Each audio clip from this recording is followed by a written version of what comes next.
जयशंकर खिताब कर रहा है, पाकिस्तान का प्राइम टेलीविजन ने उसके एक दो जगहों पर म्यूट कर दिया, आवाज को बंद कर दिया। पाकिस्तान का जो प्राइम टेलीविजन है, न्यूज चैनल आजकल जब म्यूट करता है तो इसका मतलब समझ जाए कि ये डुगडुगी पर बंदर की तरह नाच रहा है, या ये घुंघरू बांध कर नाच रहा है, या कोई ना कोई मसला है, यानी कोई ना कोई चीज है जिसे छुपाने की कोशिश की जा रही है। तो आखिर क्यों जयशंकर की आवाज को म्यूट करके दुनिया भर में एक ठट्ठा लगवाया है, और म्यूट करवाने की वजह क्या थी, क्या चीज है जो अपनी आवाम से छुपाने की कोशिश की जा रही है? जो तवक्को की जा रही थी, जिस तरह से चहमा गोइयां हो रही थी, एग्जैक्टली भारत ने अपना वही रोल प्ले किया है। लग ही रहा था कि कुछ शायद रवाबित बेहतर हो सकते हैं, लेकिन अपनी जो रिवायत है उसको बरकरार रखते हुए आज भी जहर उगलने की बार बार कोशिश की गई, और जो टोन थी उस वक्त बात करने की, वो बहुत ज्यादा उनकी जो थी वो हाईलाइट हुई है। गर्दी, अलहदगी पसंदी और इंतहा पसंदी का मुकाबला किया जाए। हमारी कोशिशें तभी आगे बढ़ेंगी जब चार्टर से हमारी वाबस्तगी मजबूत रहेगी। सरहदों के आर पार दहशतगर्दी, इंतहा पसंदी और अलहदगी पसंदी होगी तो तिजारत और दीगर शोबों में ताउन की हौसला अफजाई का इम्कान कम होता है। अगर दोस्ती में कमी और अच्छी हमसायगी कहीं नापैद हो तो वजूहात और असबाब पर गौर करने की जरूरत है। भारतीय वज़ीर ख़ाज़ा ने आपने बताया इंतहा पसंदी और झूठ पर मबनी भाषण तो झाड़ा, लेकिन साथ साथ उन्होंने अलहदगी की भी बात की और दहशतगर्दी की भी बात की। कोई तामीरी बात उन्होंने नहीं की है एससीओ कॉन्फ्रेंस के हवाले से, जरा बताइएगा। भारत के विदेश मंत्री एस जयशंकर ने पाकिस्तान की धरती से चीन और पाकिस्तान दोनों को ही कड़ा संदेश दिया है। जयशंकर ने जहां सीमा पार आतंकवाद को लेकर पाकिस्तान को कड़ी फटकार लगाई है, वहीं संप्रभुता का मुद्दा पुरजोर तरीके से उठाकर चीन को साफ कर दिया है कि भारत सीपीईसी को स्वीकार नहीं करता। करीब एक दशक के बाद किसी भारतीय विदेश मंत्री की पाकिस्तान की ये पहली यात्रा है।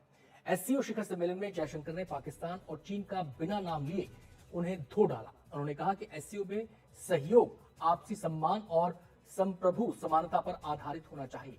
इसे क्षेत्रीय अखंडता और संप्रभुता को मान्यता देनी चाहिए। इसे वास्तविक साझेदारियों पर बनाया जाना चाहिए, न कि एक तरफा एजेंडे पर।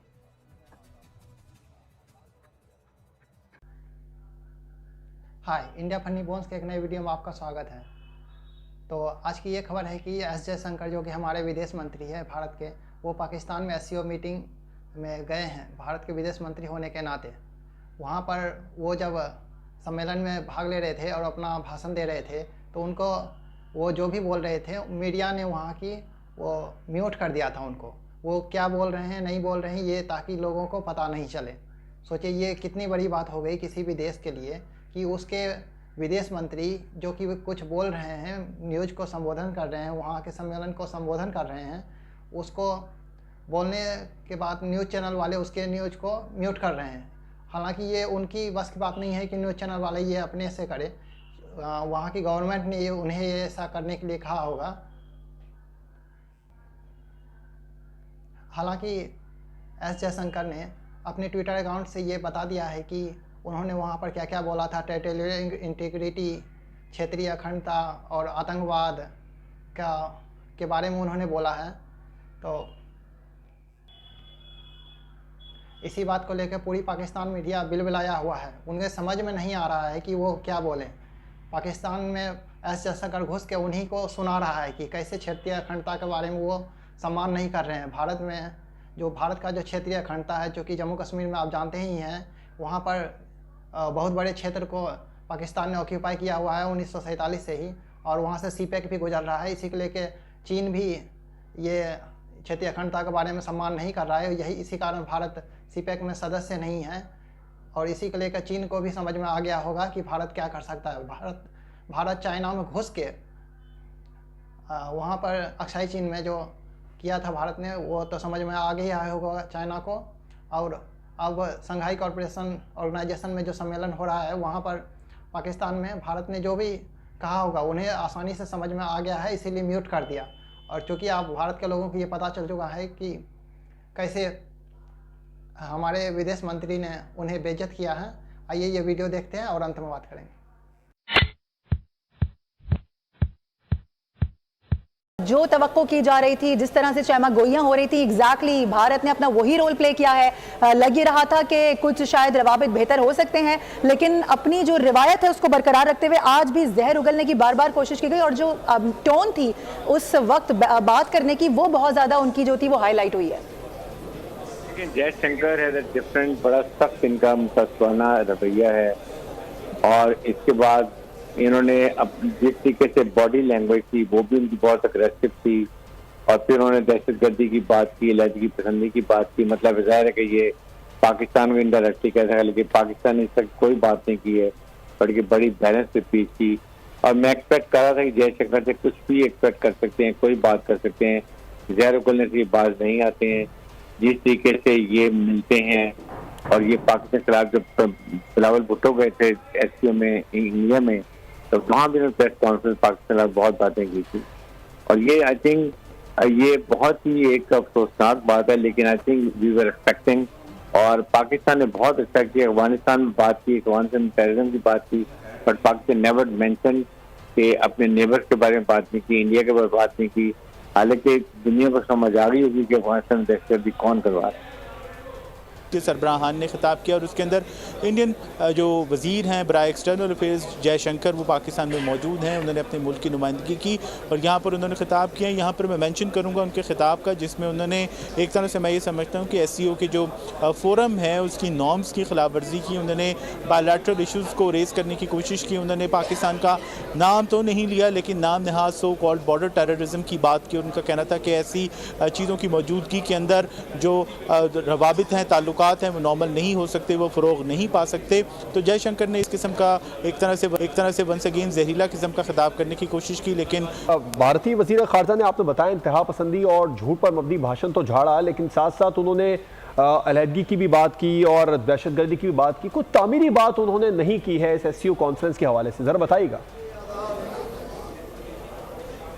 जी बिल्कुल, अगर उन्होंने तामीरी बात की भी हो तो जिस किस्म की उन्होंने टोन रखी, जिस किस्म की उन्होंने कुछ कलमात कहे, वो बहुत सारे कलमात जो हैं वो शायद आने वाले वक्तों के अंदर इस तमाम चीज़ को, उनकी पूरी की पूरी स्पीच को ओवरशैडो करें। उन्होंने कहा कि जब बॉर्डर्स के ऊपर एक्सट्रीमिज़म हो, जब बॉर्डर के ऊपर टेररिज्म हो, जब बॉर्डर के ऊपर सेपरेटिज्म की सोच हो, तो जो ट्रेड है जिसकी SCO बात करता है, जो इकॉनमी है जिसकी SCO बात करता है, जो टूरिज़म है SCO बात करता है, तो इन तमाम तर चीज़ों को फ़रोग नहीं दिया जा सकता, फ़रोग नहीं मिल सकता। नो डाउट उनके खिताब में कुछ अच्छी बातें भी होंगी जो कि SCO के प्लेटफॉर्म से मुनासिब हैं, SCO के प्लेटफॉर्म पे होनी चाहिए, लेकिन जो उन्होंने कुछ पॉइंट्स जो है स्कोर करने की कोशिश की अपने होम ऑडियंस के लिए, डेफिनेटली वो बिल्कुल भी अच्छे नहीं थे, और वो काफ़ी ज़्यादा मुझे तो बदमज़ा महसूस हुए कि ये प्लेटफॉर्म नहीं था। सलमान हमारे साथ मौजूद है, सलमान हमारे साथ मौजूद वज़ीर ख़ारजा S जयशंकर का SCO सरबराही इजलास से खिताब। भारतीय वज़ीर ख़ारजा ने SCO के सरबराहान काउंसिल की सदारत पर पाकिस्तान को मुबारकबाद दी। जयशंकर ने कहा कि दो बड़े तनाज़ात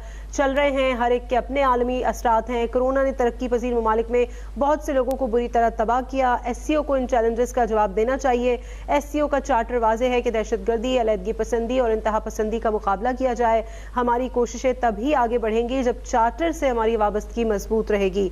सरहदों के आर पार दहशतगर्दी, इंतहा पसंदी और अलहदगी पसंदी होगी तो तिजारत और दीगर शोबों में ताउन की हौसला अफजाई का इम्कान कम होता है। अगर दोस्ती में कमी और अच्छी हमसायगी कहीं नापैद हो तो वजूहात और असबाब पर गौर करने की जरूरत है। भारत के विदेश मंत्री S जयशंकर ने पाकिस्तान की धरती से चीन और पाकिस्तान दोनों को ही कड़ा संदेश दिया है। जयशंकर ने जहां सीमा पार आतंकवाद को लेकर पाकिस्तान को कड़ी फटकार लगाई है, वहीं संप्रभुता का मुद्दा पुरजोर तरीके से उठाकर चीन को साफ कर दिया है कि भारत CPEC को स्वीकार नहीं करता। करीब एक दशक के बाद किसी भारतीय विदेश मंत्री की पाकिस्तान की ये पहली यात्रा है। SCO शिखर सम्मेलन में जयशंकर ने पाकिस्तान और चीन का बिना नाम लिए उन्हें धो डाला। उन्होंने कहा कि SCO में सहयोग आपसी सम्मान और संप्रभु समानता पर आधारित होना चाहिए। इसे क्षेत्रीय अखंडता और संप्रभुता को मान्यता देनी चाहिए। इसे वास्तविक साझेदारियों पर बनाया जाना चाहिए, ना कि एक तरफा एजेंडे पर। ऐसी सूरत-ए-हाल के अंदर हमने कल भी देखा कि जो जेस्चर लेकर वो पाकिस्तान पहुंचे, कोई एक अच्छा जेस्चर नहीं था। हमें ये नहीं दिखाई दिया कि वो एक अच्छे जेस्चर के साथ जो है पाकिस्तान पहुंचे हैं। कुछ आगे के मामलात को भी बेहतर करने की कोशिश करनी चाहिए उनकी तरफ से। पाकिस्तान का जेस्चर हमने देखा जिस तरीके से उन्होंने उनका इस्तकबाल किया, साथ ही उनको मदऊ किया, और ऐसी सूरत-ए-हाल के अंदर जयशंकर जो है बिल्कुल एक अपोजिट तौर पर हमें दिखाई दिए। लेकिन सबसे पहले भारतीय वजीर खारजा, इंडियन वजीर खारजा जयशंकर, उन्होंने SCO से का जो इजलास है वहां इस्लामाबाद में खिताब किया है। अब जब जयशंकर खिताब कर रहा है, पाकिस्तान का प्राइम टेलीविजन ने उसके एक दो जगहों पर म्यूट कर दिया, आवाज को बंद कर दिया। पाकिस्तान का जो प्राइम टेलीविजन है, न्यूज चैनल आजकल जब म्यूट करता है तो उसका मतलब समझ जाए कि ये डुगडुगी पर बंदर की तरह नाच रहा है, या ये घुंघरू बांध कर नाच रहा है, या कोई ना कोई मसला है, यानी कोई ना कोई चीज है जिसे छुपाने की कोशिश की जा रही है। तो आखिर क्यों जयशंकर की आवाज को म्यूट करके दुनिया भर में एक ठट्ठा लगवाया है, और म्यूट करवाने की वजह क्या थी, क्या चीज है जो अपनी आवाम से छुपाने की कोशिश की जा रही है? हो सकता है इसके ऊपर बड़ी डिबेट और डिस्कशन होगी, और ये होनी चाहिए। ये मामला इस तरह से खत्म नहीं होगा। BBC Urdu, BBC most credible tabloid, ये लिखता है दहशतगर्दी, इंतहा पसंदी और अलहदगी पसंदी, ये जयशंकर को कोट कर रहे हैं कि दहशतगर्दी, इंतहा पसंदी और अलहदगी पसंदी के साथ तिजारत नहीं हो सकती। इंडियन वजीर खारजा का एससीओ से खिताब। इसके बाद वो लिखते हैं इस्लामाबाद में शंघाई ताउन तंजीम के 23वें इजलास के तीसरे रोज इंडिया के वजीर खारजा डॉक्टर जयशंकर की तकरीर के दौरान पाकिस्तान में टीवी चैनल्स पर ऑडियो को म्यूट कर दिया गया, ऑडियो को नहीं सुनाया गया। ताहम एक्स पर शेयर किए गए अपने बयान में उन्होंने इंडिया के बयानिए के चंद नुकात शेयर किए हैं, जहां पर बहुत सारी बातें की। उन्होंने कहा जनाब दहशतगर्दी, इंतहा पसंदी और टेरिटोरियल इंटेग्रिटी, यानी कि टेरिटोरियल सोवरेनिटी, यानी कि बॉर्डर्स की जो रिस्पेक्ट है, जब तक वो नहीं होगी तब तक तिजारत नहीं होगी। तो कौन सी बॉर्डर्स की बातचीत कर रहा है? पाकिस्तान ने कोई जाकर मुंबई क्लेम किया है? पाकिस्तान ने कोई नोएडा या दिल्ली जाकर क्लेम किया है? पाकिस्तान ने जाकर कहा ताजमहल हमें दे दो? तो ये कौन सी टेरिटोरियल सोवरेनिटी के बारे में बात कर रहा है? ये इंडिया का तो क्लेम एक फॉल्स क्लेम, एक झूठा बदबूदार क्लेम, एक बदमाशी के ऊपर मबनी क्लेम आजाद जम्मू एंड कश्मीर के ऊपर है। तो ये क्या उस टेरिटोरियल सोवरेनिटी के बारे में बातचीत हो रही है? उसके बारे में डुगडुगी बजाई जा। तो आपने ये वीडियो देखा। यदि ये वीडियो आपको अच्छी लगी है तो कृपया लाइक, सब्सक्राइब और शेयर जरूर करें। ऐसे ही वीडियो देखने के लिए हमारे चैनल को सब्सक्राइब जरूर करें। तो आपने देखा कि कैसे पाकिस्तान मीडिया ने हमारे एस जयशंकर की बात को म्यूट कर दिया था ताकि लोगों को समझ में नहीं आए। हालांकि अब सबको समझ में आने लगा है। भारतीय न्यूज़ चैनल बहुत अच्छे से इसे कवर कर रहा है और अब सबके समझ में आ रहा है। तो वहाँ पर भारतीय पत्रकार बरखा दत्त भी गई हुई है, जो कि नवाज शरीफ से मिली। नवाज शरीफ किसी भी पत्रकार से नहीं मिलते हैं, पाकिस्तान के भी किसी पत्रकार से नहीं मिलते हैं। और चूँकि भारतीय पत्रकार वहाँ गई तो उन्हें अपने घर पर बुलाया, उनसे बातचीत की। और नवाज शरीफ ने यह भी कहा कि यदि मोदी जी आते तो बहुत अच्छा रहता। आपको बता दें कि 2016 के आसपास उनके बर्थडे पर भारतीय प्रधानमंत्री मोदी जी वहाँ पर गए थे और ऐसे ही चले गए थे बिना किसी जानकारी के। ये बहुत बड़ा शौक था एक तरह से सभी के लिए, भारत के लोगों के लिए भी और पाकिस्तान के लोगों के लिए भी। और उस समय भारत के रिश्ते धीरे धीरे अच्छे होने लगे थे। फिर पठानकोट हो गया तो ये रिश्ते बहुत ख़राब हो गए और अभी तक ख़राब ही हैं और आगे भी अच्छे होने की उम्मीद तो दिख रही नहीं है। और रही बात सार्क सम्मेलन की, वो तो बहुत पहले ही चला गया। पठानकोट के हमले के बाद ही सार्क सम्मेलन ख़त्म हो गया और अब एससीओ हो रहा है। एससीओ पाकिस्तान इसकी मेज़बानी कर रही है और 27 साल बाद पाकिस्तान 27 साल बाद किसी भी बड़े ऑर्गेनाइज किसी भी तरह का सम्मेलन पहली बार कर रहा है। सोचिए पाकिस्तान के लिए वैसे तो अच्छी बात है, पर कुछ दिन पहले ही कराची एयरपोर्ट पर बहुत बड़ा ब्लास्ट हुआ था जिसमें कि 5 लोग मेरे ख्याल से मरे गए थे, जिसमें से 2 चाइनीज़ थे और 3 वहीं के लोकल पाकिस्तानी थे। तो ये कहना कि पाकिस्तान की स्थिति आतंकवाद में अच्छी हो गई है, तो ये अभी साफ साफ दिख रहा है कि नहीं हुआ है। अभी वहाँ प्रोटेस्ट भी चल रहा है पीटीआई का और पूरे पाकिस्तान में लॉकडाउन लगा दिया है एक तरह से, और सोच रहे हैं कि ये किसी तरह इस सम्मेलन करा लें। हालांकि ये सम्मेलन तो अब किसी तरह हो ही जाएगा, पर कराची ब्लास्ट को इग्नोर तो नहीं किया जा सकता, पूरी दुनिया उसने देखी ही होगी। तो यदि ये वीडियो आपको अच्छी लगी है तो लाइक, सब्सक्राइब, शेयर जरूर करें। धन्यवाद।